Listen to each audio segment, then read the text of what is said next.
Muito bom dia para você que está acompanhando a programação na Tirol FM. Na manhã de hoje, nós recebemos a visita em nossos estúdios dessa semana do pastor Silvio Manck, ele que está aqui na região divulgando o seu trabalho, o seu novo livro, A Vitória de João Pardo, A Busca de Alternativas aos Agrotóxicos. Ele vai estar agora dia 22 em Lajeado, já esteve também em Teutônia fazendo a divulgação e trabalhando nesse livro. Afinal de contas, ele tem uma ligação muito estreita aqui com a nossa comunidade, afinal de contas passou 12 anos no bairro Canabarro, né, pastor, como pastor da Igreja Evangélica. Bom dia, seu Silvio, tudo bem? Tudo bem, Vinícius. É um prazer retornar a Canabarro e não somente a Canabarro, mas a Teutônia, essa região, onde eu tenho muitos amigos, muitas boas lembranças. E venho divulgar A Vitória de João Pardo, que é um livro que trata do uso intensivo de agrotóxicos, não somente nessa região e nem tanto nessa região, mas em todo o Brasil.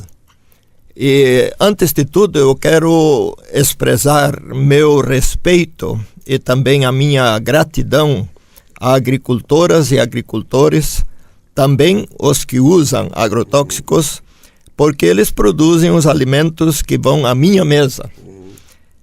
As pessoas que semeiam e plantam defrontam-se com muitos desafios. Sofrem os caprichos de Laninha e de El Niño, enfrentam as oscilações do mercado, dependem de decisões tomadas em outros lugares, em outras geografias, e das quais não são convidadas a participar. O lucro de suas colheitas pode ser reduzido a zero por mega especuladores que atuam no mercado. Então, o meu respeito às agricultoras e aos agricultores. Pastor, deixa eu lhe interromper um pouquinho, por gentileza. O senhor está morando na Alemanha agora, né? Por que a escolha dessa temática que é tão forte no Brasil? O Brasil, né, é um dos países que mais utiliza agrotóxicos, né? Por que a escolha dessa temática? Não sei se o senhor vai abordar isso durante o nosso bate-papo, mas mesmo morando na Alemanha, essa ligação tão forte com o nosso país, um assunto tão atual aqui pra gente. Também na Alemanha esse assunto é tema, mas quando é tema sempre se referem ao Brasil. Porque as mega empresas interessadas em colocar os seus produtos, inclusive venenos, têm um negócio estratosférico aqui no Brasil, porque o Brasil tem vastas áreas de plantio, então todas as fábricas de venenos querem vender os seus produtos. Para teres uma ideia, Vinícius, existe uma empresa na Europa que os acionistas em sua assembleia presentearam com um bônus de Natal o seu diretor com 50 milhões de euros. Por quê? Porque ele abriu o mercado do veneno para o Brasil. Então, os acionistas que querem lucro das suas ações, eles vibram quando esta enorme área de plantio no Brasil compra o seu produto.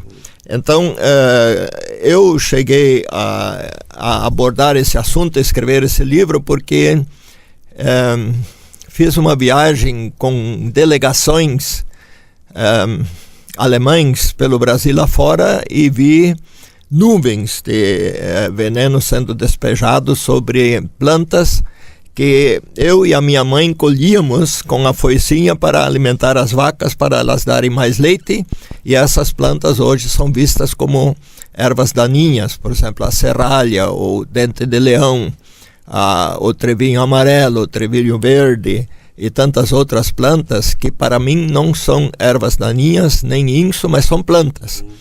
Claro que existem plantas indesejadas na horta, no pomar e na lavoura que devem ser afastadas para não sufocarem as semeaduras. Mas isso sempre foi feito. Por que precisa ser feito com veneno a partir dos últimos 40 anos, 50 anos? Milhares de anos os agricultores colheram com fartura. Povos enormes, populosos foram alimentados sem veneno. E agora se diz que só é possível com veneno. Claro, precisa se produzir mais porque há uma população sempre maior na face da terra, mas poderia se desenvolver métodos sem veneno. Se tanto veneno é usado, não é porque o agricultor decidiu, mas porque as mega empresas transnacionais, de capital transnacional, e os seus acionistas querem fazer altos lucros. E por isso é preciso que não somente os agricultores, mas nós todos, consumidores também, comerciantes e industrialistas, busquemos alternativas. E para não falar de um assunto tão polêmico de maneira seca, acadêmica, eu criei uma história, né, que é uma história, uma fábula, e fábulas são histórias onde os animais falam. Então eu, quando refleti sobre o assunto, um pouco entristecido, né, do que tinha visto na minha viagem pelo Brasil, eu vi um casal de João de Barros construindo seu ninho. Então esse casal de João de Barros é que me inspirou para escrever a fábula. Então eu criei essa história onde um João de Barro, filhote, é salvo por um menino, filho de agricultor, e com o tempo os dois começam a se entender. E preocupados com o abuso do veneno, que mata pássaros também, eles chamam a primeira assembleia de pássaros e agricultores para ver o que podem fazer. E essa ilustração, é claro que isso é uma ilustração, falando da Assembleia dos Pássaros, mas no seu livro, o senhor também apresenta alternativas, pastor?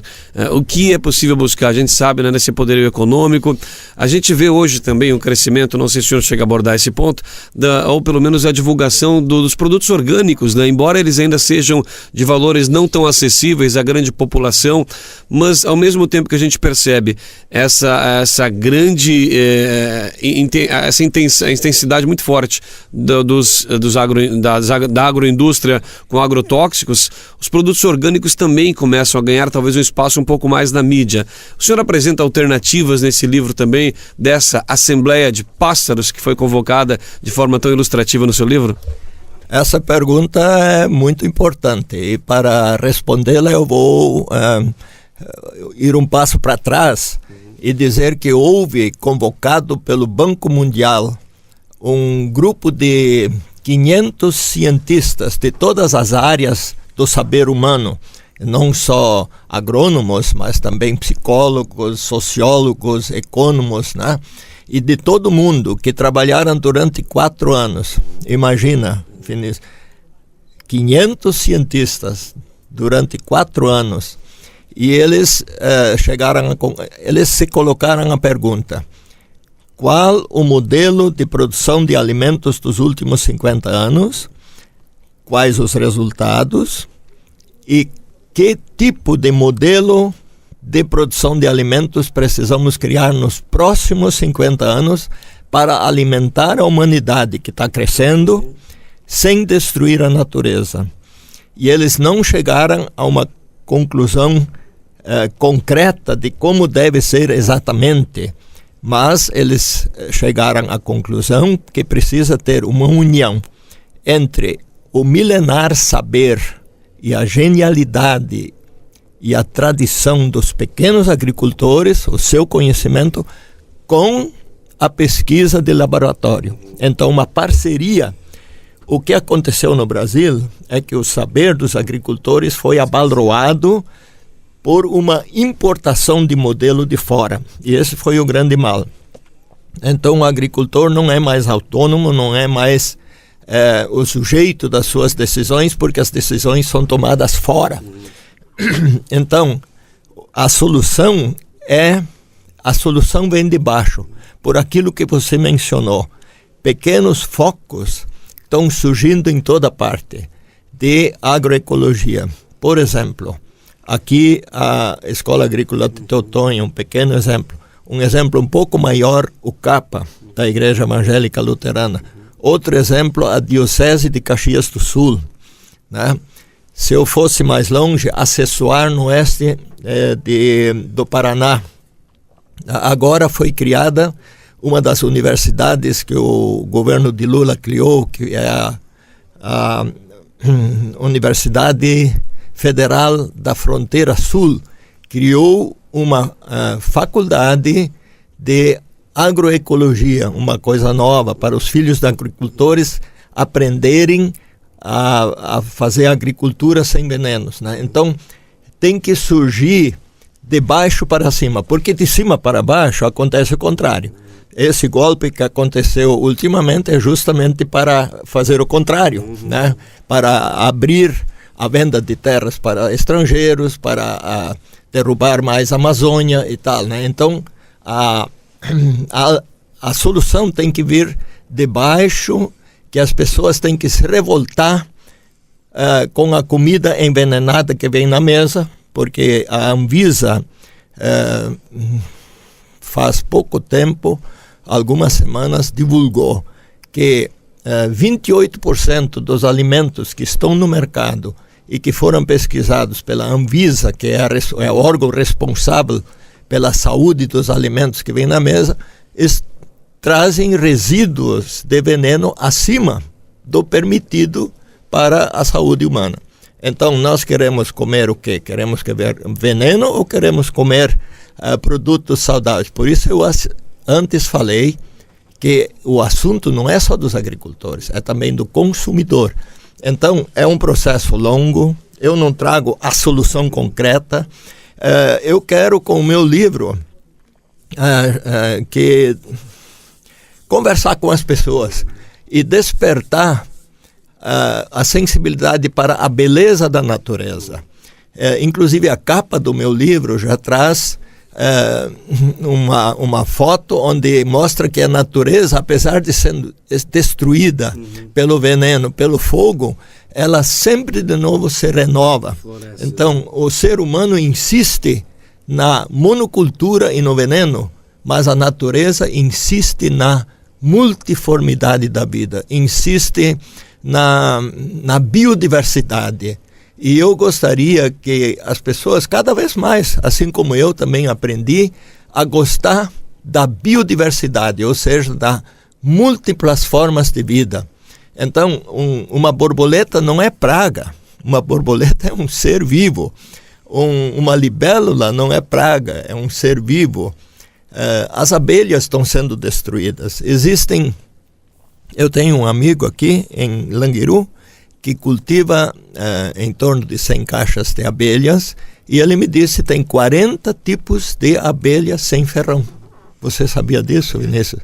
Tantas abelhas. Sabe que nós entrevistamos esse pessoal que tem esse grupo, inclusive, eles falavam justamente disso, né? Essa diversidade, né, pastor? Exatamente. Isso que tem que ser, não sei se a palavra certa é difundida, não sei se a palavra certa é que as pessoas caiam no conhecimento. Agora, esse reflexo, pastor, dessa questão toda que o senhor levanta no seu livro, ele tem essa incidência, a gente vê doenças que parece que estão à frente da medicina, né?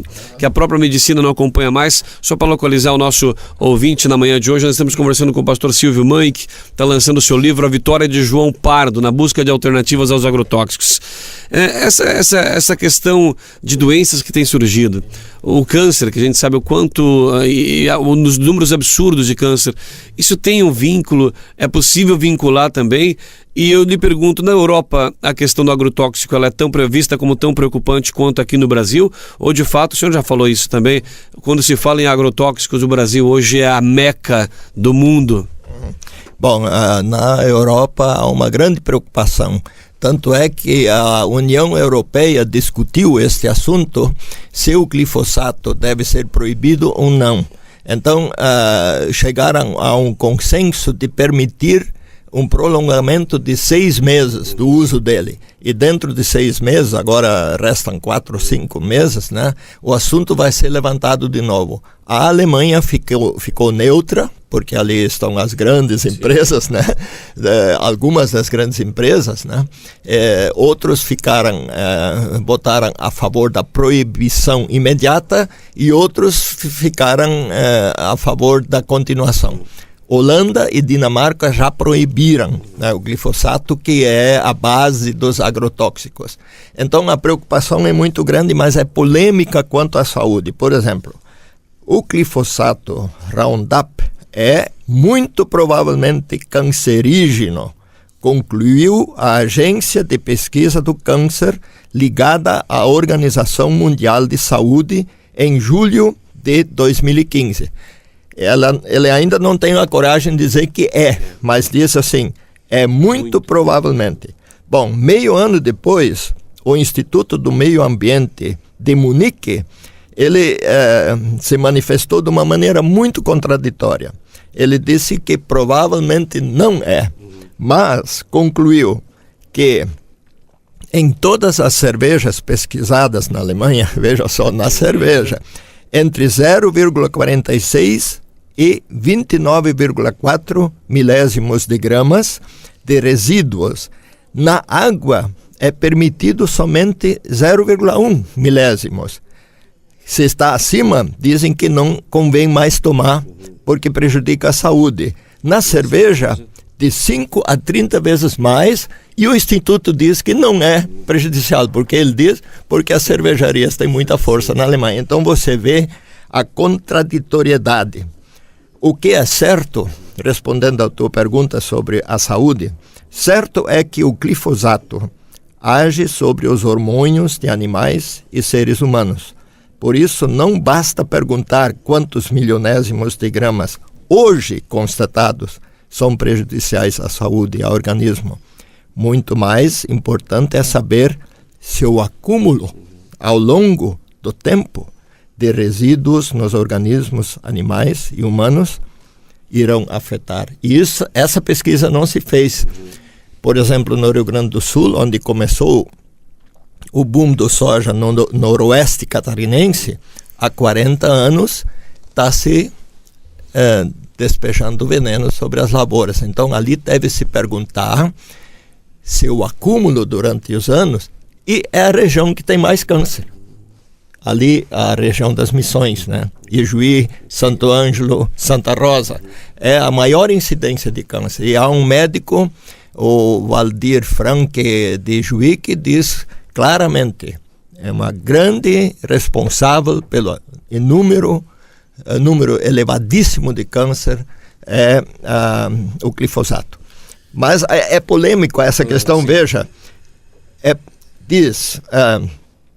da União Europeia novamente diz que é pouco provável, mas a Anvisa diz que é provável. Então, eu não sei. É uma discussão nova, pastor, é uma discussão nova que tem que ser fomentada, e a ideia do livro do senhor é essa, de fomentar essa discussão? Isto, fomentar a discussão, chamar a atenção, mas eu não vou tomar posição quanto a este assunto do câncer, porque eu não sou médico, não sou pesquisador. Isso os pesquisadores de laboratório, os médicos têm que tomar atenção, né?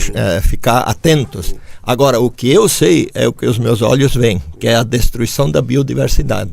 Eu venho de uma viagem das ruínas de São Miguel.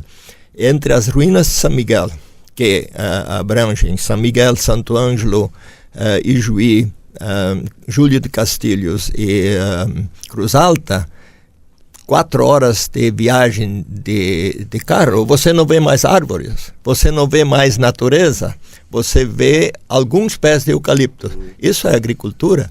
Não, a agricultura é a diversidade, né?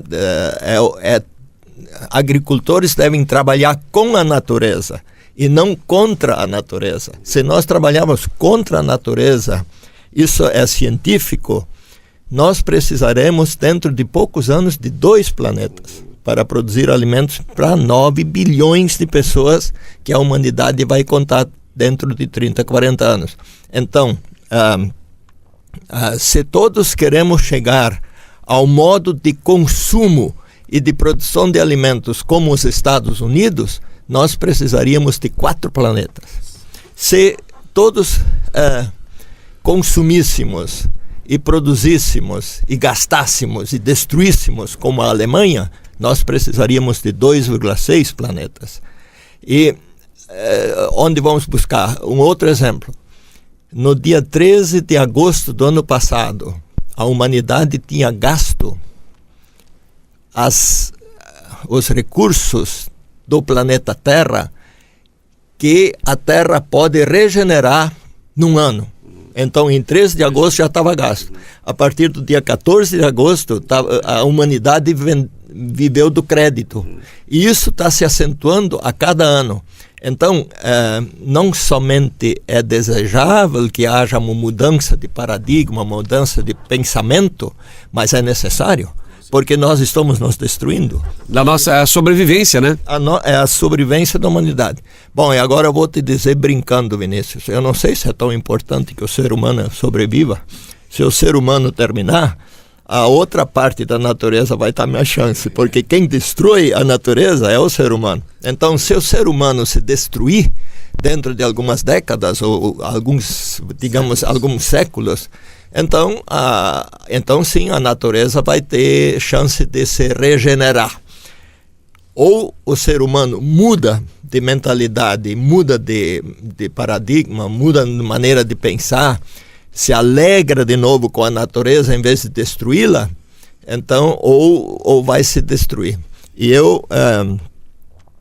eu gostaria que depois das pessoas lerem o livro, vão olhar com outros olhos o João de Barro. Exatamente, é o que a gente espera, pastor, para a gente acessar, para a gente buscar o seu livro. O senhor está lançando aqui na região, né? Tem Teutônia, agora dia 22 vai estar em Lajeado também, enfim, o senhor está na região, fica até quando para trabalhar o livro?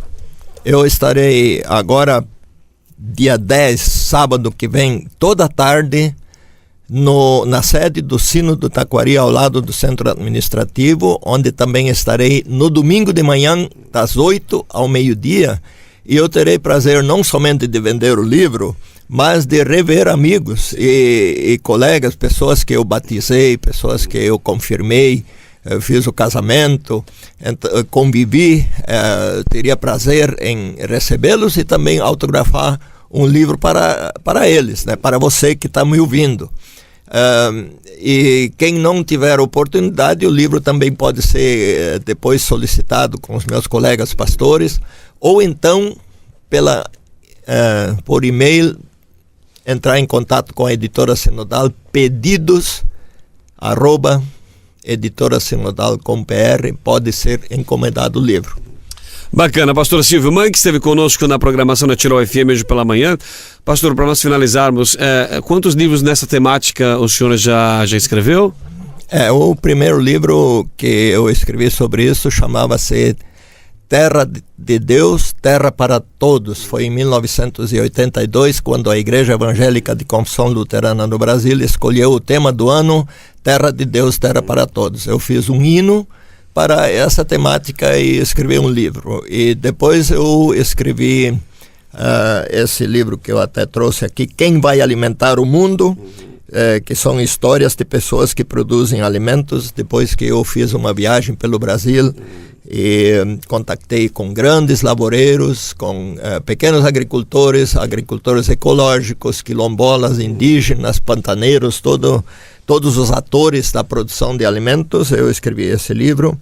E agora esse terceiro, A Vitória de João Pardo, que tem o foco da destruição da biodiversidade. A vida é muito ampla. Eu sempre comparo assim, Vinícius. A vida é tão diversa como as variações do verde numa manhã ensolarada de primavera. Você olha o mato e diz, é verde.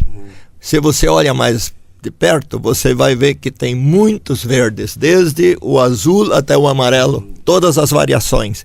E é incontável a variação do verde. Assim é incontável a diversidade da vida, a plenitude da vida. E nossa tarefa aqui na Terra é conservar e cuidar da vida e não destruí-la. Inclusive isso é bíblico, porque diz que o ser humano foi posto no Jardim Éden para cultivar e cuidar dele.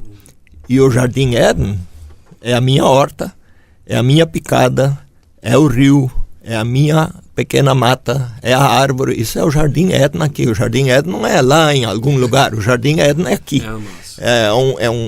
É um símbolo, é uma imagem assim que se criou para dizer, olha, ali onde tu vives é o teu Jardim Éden, então tu podes cultivá-lo, lavrar, capinar, afastar as ervas não desejadas, os pequenos seres não desejados, formiga, afastar, mas nunca exterminar, como está se fazendo com o veneno hoje.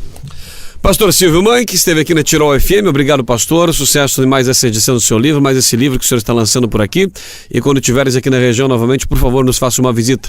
Grande abraço e até uma próxima oportunidade. Muito obrigado pela oportunidade, agradeço a ti, agradeço aos ouvintes que tiveram a paciência de ouvir-me. Abraço. Com certeza, um belo bate-papo aqui na programação da Tirol, a gente retorna daqui a pouquinho com mais informações. Bom dia.